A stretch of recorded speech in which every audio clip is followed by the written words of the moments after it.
Hello friends, Jharkhand पाठशाला में आपका स्वागत है। आज हम लोग क्लास 12 यानी फ्लामिंगो बुक का एक पोइट्री माय मदर एट 66 को पढ़ेंगे। इसका मैं पीडीएफ भी आप लोग को नोट्स के रूप में दे दूंगा, जिसमें सभी क्वेश्चन आंसर का समाधान होगा, तो वीडियो को अंत तक ज़रूर देखिएगा। ये जो पोइट्री है माय मदर एट 66, तो ये कमला दास के द्वारा लिखी गई है। इनका जन्म जो था वो केरला के मालाबार में 1934 में हुआ था। जानने के लिए इनके बारे में बहुत कुछ है, बट यहाँ पे मैं उतना कुछ आपको बताने वाला नहीं हूँ इनके लाइफ एंड वर्क के बारे में, क्योंकि एग्ज़ाम के लिए ये इतना इम्पोर्टेंट नहीं है। अगर आप क्लास 12 के एग्ज़ाम देने जा रहे हो तो यहाँ पर जस्ट वो एक फॉरमोस्ट इंडियन फॉरमोस्ट पोइट्स हैं, ठीक है। जितने भी महत्वपूर्ण पोइट्स हैं उनमें से एक ये भी एक पोइट्स जो है इम्पॉर्टेंट रोल प्ले करती हैं, ठीक है। लिटरेरी फिगर इनका जो है बहुत ही इम्पॉर्टेंट है। उनका कुछ वर्क्स जो है, वर्क्स नहीं, इनका जो मैक्सिमम जो वर्क होता है वो ओरिजिनलिटी और वर्साटिलिटी पर बेस्ड है, ठीक है। जिसमें आपको indigenous flavour of the soul, यानी आपको इंडिजिनस यानी आपका स्वदेशी स्वाद जो है देखने को आपको मिलेगा। यानी इसमें आपको कुछ स्वदेशी फीलिंग आएगी अगर आप इसके पोइट्री को पढ़ते हो तो, ठीक है। ओरिजिनलिटी का मतलब है कि मतलब वास्तविकता पे आधारित होता है इनका पोइट्री, ठीक है। और वर्साटिलिटी बहुमुखी उद्देश्य होती है इनके पोइट्री में बच्चों को या फिर रीडर्स को, ठीक है, बताने के लिए, ठीक है। तो यहाँ पर ये इंग्लिश और इसके अलावा मलयालम में लिखती हैं, ठीक है। और यहाँ पे कुछ वर्क्स वगैरह दिया हुआ है। तो चलिए इसके पोइट्री को हम लोग देख लेते हैं। क्वेश्चन आंसर के लिए मैं आपको पीडीएफ दे दूंगा। इसका कहाँ से आप इसे डाउनलोड करेंगे वो भी मैं आपको बता दूंगा। पोइट्री को स्टार्ट करने से पहले बिफोर यू रीड कुछ जानकारी दी हुई है, जिसमें बताया गया है ageing is a natural process, यानी ढलती जो उम्र है वो एक नेचुरल प्रोसेस है। मैं, आप या संसार का कोई भी व्यक्ति इससे बच नहीं सकता है, ठीक है। जिसका जन्म हुआ है उसका मृत्यु भी तय है। तो उसी की जो वास्तविकता है इसमें बताया गया है, ठीक है। आप यहाँ पे have you ever thought what our elderly parents expect from us, क्या आपने कभी सोचा है कि हमारे बूढ़े माता पिता जो हैं हमसे क्या उम्मीद रखते हैं। तो चलिए हम लोग पोइट्री को स्टार्ट करते हैं।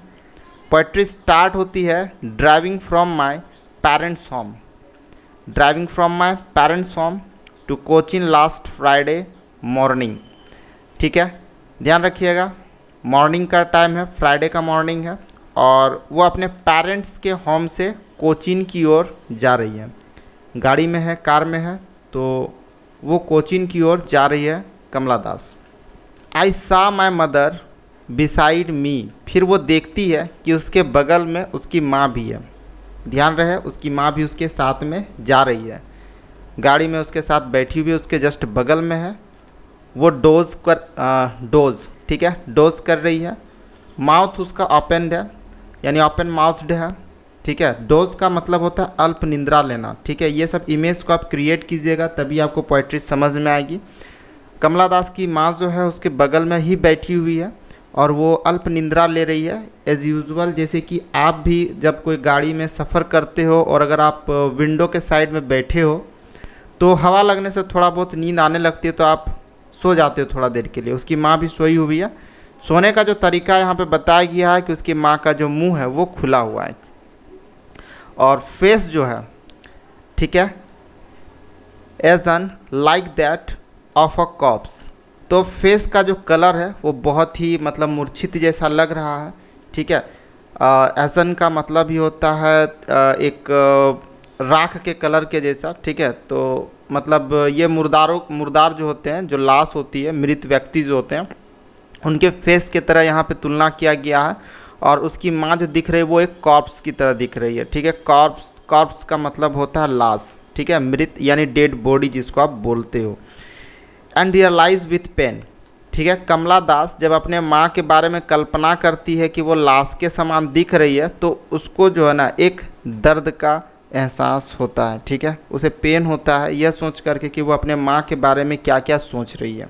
That she was as old she looked ठीक है, वो इतनी बूढ़ी हो चुकी है जो कि साफ साफ उसके चेहरे से प्रतीत होता है, यानी उसकी बुढ़ापा जो है, उसकी माँ की जो बुढ़ापा है वो उसके फेस पे दिखाई दे रही है। ठीक है, क्लियरली वो पता लग जा रही है कि उसकी माँ जो है बहुत बूढ़ी हो चुकी है, और इसीलिए शायद वो बता रही हो कि उसका फेस जो है वो एजन की तरह है और वो एक कॉप्स की तरह लग रही है। ठीक है, वो सो रही है उसकी माँ, तो लग रही है जैसे उसकी माँ जो है वो मर चुकी है, ठीक उस तरह से वो दिख रही है। इसीलिए उसे थोड़ा सा दुख होता है यह सोच करके। ठीक है, और इसी दुख को भुलाने के लिए, यानी इस थॉट को भुलाने के लिए, सोच को दूर करने के लिए, but soon put that thought away and looked out, वो क्या करती है कि अपने थॉट्स को, यानी जो सोच रही थी आप अपने माँ के प्रति, उसे वो स्टॉप करती है सोचना, और अपने मन को भटकाने के लिए, उस सोच से मन को भटकाने के लिए,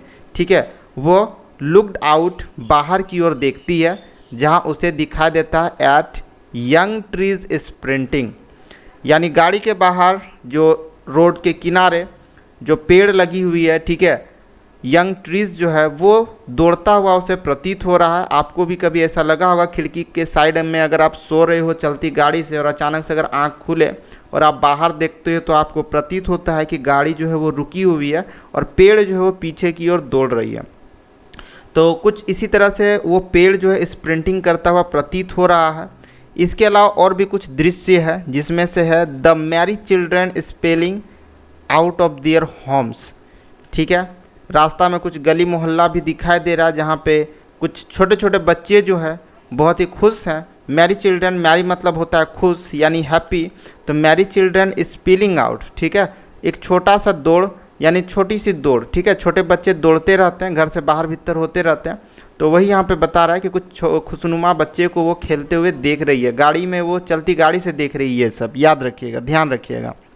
फिर कमला दास लिखती हैं, but after the airports security check standing a few yards, but after the security checks, ठीक है, अब वो एयरपोर्ट पहुंच चुकी है जहां पे उनका सिक्योरिटी चेक भी हो गया है, और स्टैंडिंग अ फ्यू यार्ड्स, ठीक है, सिक्योरिटी चेक होने के बाद वो खड़ी होती हैं। ठीक है, फ्यू यार्ड्स अवे, ठीक है, तो वो फ्यू यार्ड्स अवे जा कर के खड़ी होती है, यानी जहाँ पे सिक्योरिटी चेक हुआ है, सिक्योरिटी चेक होने के बाद जब वो जा रही हो तो वहाँ पे फिर थोड़ी देर के लिए वो रुक जाती है। I looked again at her, फिर से मैं अपने माँ को देखती हूँ।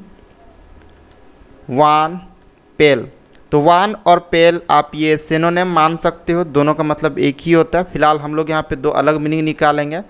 वान का मतलब होता है यहाँ पर उदास, ठीक है, रंगहीन, जिसका कलर जो है उड़ गया हो। ठीक है, और पेल मतलब पीलापन।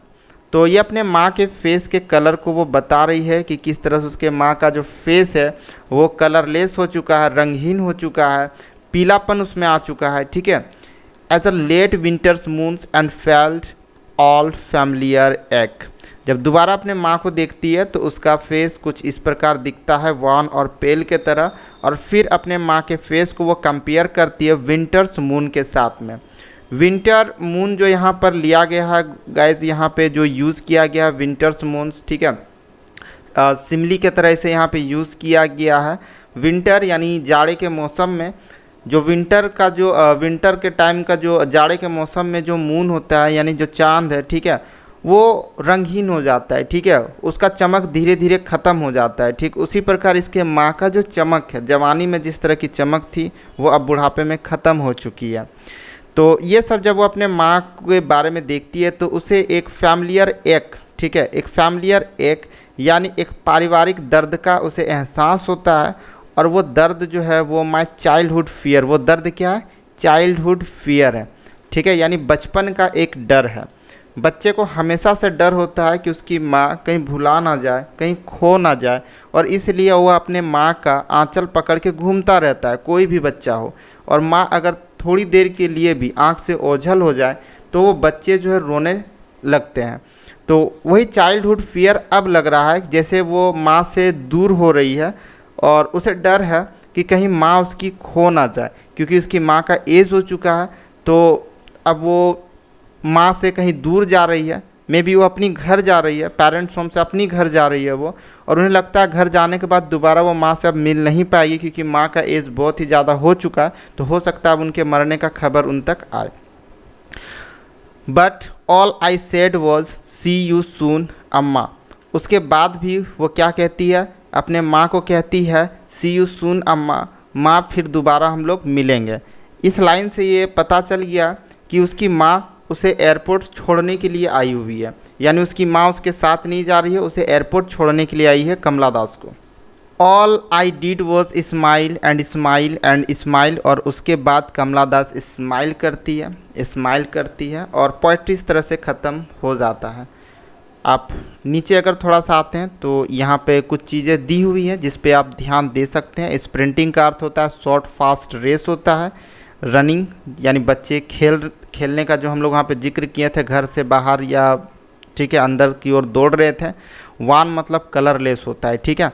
कुछ यहाँ पे क्वेश्चंस है, what is the kind of pain and ache that poet feels, ठीक है। तो किस प्रकार का दर्द है, तो उसकी माँ का जो एज हो रहा है, जैसे जैसे लग रहा है कमला दास वो अपने माँ को खो देगी, यही डर है उनका, ठीक है। Why are the young trees describe as sprinting, यहाँ पे यंग ट्रीज को स्प्रिंटिंग के रूप में क्यों डिस्क्राइब किया गया। तो कुछ क्वेश्चंस हैं और ये सभी क्वेश्चन जो है वो इम्पॉर्टेंट है, ठीक है। और अगर मैं इन सबको अगर एक एक करके यहाँ पे बताऊंगा तो मे भी काफ़ी समय इसमें लग जाएगा, इसलिए मैं आप लोगों को एक डिस्क्रिप्शन पे URL दे दूंगा। इस URL पे अगर आप जाओगे तो आपको फ्लामिंगो का, ठीक है, फ्लामिंगो और विस्टा दोनों का, ऐसे फ्लामिंगो का ही नहीं, फ्लामिंगो और विस्टा दोनों का जो है यहाँ पर आपको नोट्स PDF नोट्स मिल जाएगी, ठीक है, जो कि मैंने आप लोगों के लिए बना दिया है। अगर कुछ इम्प्रूवमेंट करना हो तो आप बताइएगा, ठीक है। ये रहा माय मदर एट 66, यहाँ पे जाके आप क्लिक करेंगे PDF आपका डाउनलोड हो जाएगा जितने भी इंपॉर्टेंट क्वेश्चंस हैं। उसके बाद अगर कोई डाउट होता है तो आप हमारे टेलीग्राम में फॉलो कर सकते हैं, झारखंड पाठशाला को सर्च कीजिएगा टेलीग्राम में, यहाँ पे आप फॉलो कर सकते हैं, ठीक है। तो 2023 में जो एग्ज़ाम देने जा रहे हैं 12 क्लास का, वो झारखंड पाठशाला को ज़रूर फॉलो करें, ठीक है। वीडियो कैसा लगा लाइक शेयर ज़रूर कीजिएगा। चलिए फिर से मिलते हैं एक नए पोइट्री के साथ, एक नए लेसन के साथ, तब तक के लिए धन्यवाद।